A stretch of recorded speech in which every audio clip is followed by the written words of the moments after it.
And why did you decide to do this challenge with Peter? Well, I've heard so much about Peter, and I think he's obviously a guy who's great on tandems. Peter's an accomplished athlete, and he's ridden Worlds and Olympics, and so he knows all the, he has the inside track on high performance.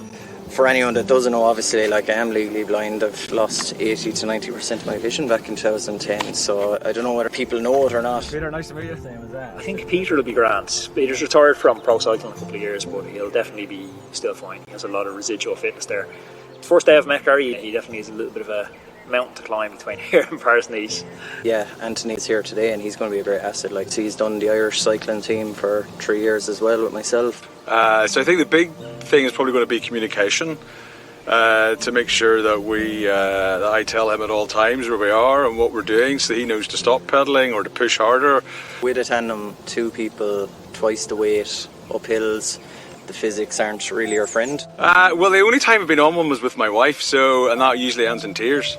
We're going to get to know each other very well over the next couple of months, I think. Yeah, I'm literally 6 inches away from the man's back and then you throw in being visually impaired. And I always tell people, it's the unseen. And I'm quite independent in the visually impaired world, but at the same time, new country, airports, all this kind of stuff, I'll be probably within a metre of him for quite a lot of the week. And I suppose that's something that you kind of have to explain quite early, what you need a hand with, and at least then they know, and we just go from there. But yeah, I'm not daunted by the physical side. I think, there's a mental element to that. We'll get through it. It's the technical that kind of worries me whenever I get new people on the tandem, and there's so much trust involved. We're going to be descending down Vaughan too. Like we said, the weight, 170 kg on a bike. The physics of that means we'll be up to 70, 80 kilometres an hour very quickly on a tandem going downhill. So I've done 110 kilometres an hour on a bike and not been overly worried, and I've done 30 and been bricking it because I know the guy in the front wasn't exactly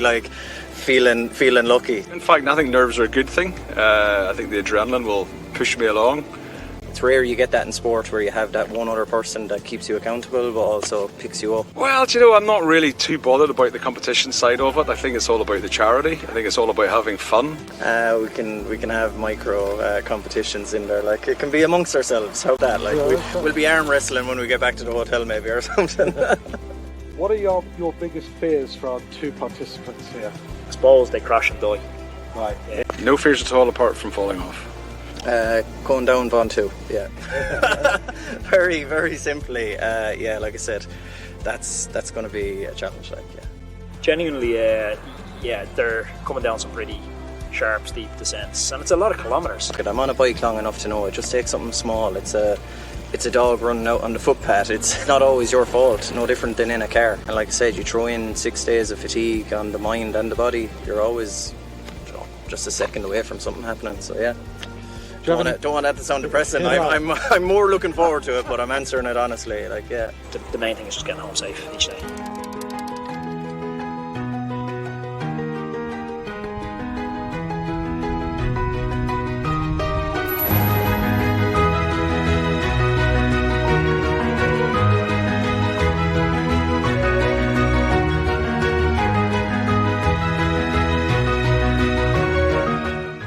Your support can drive the cure.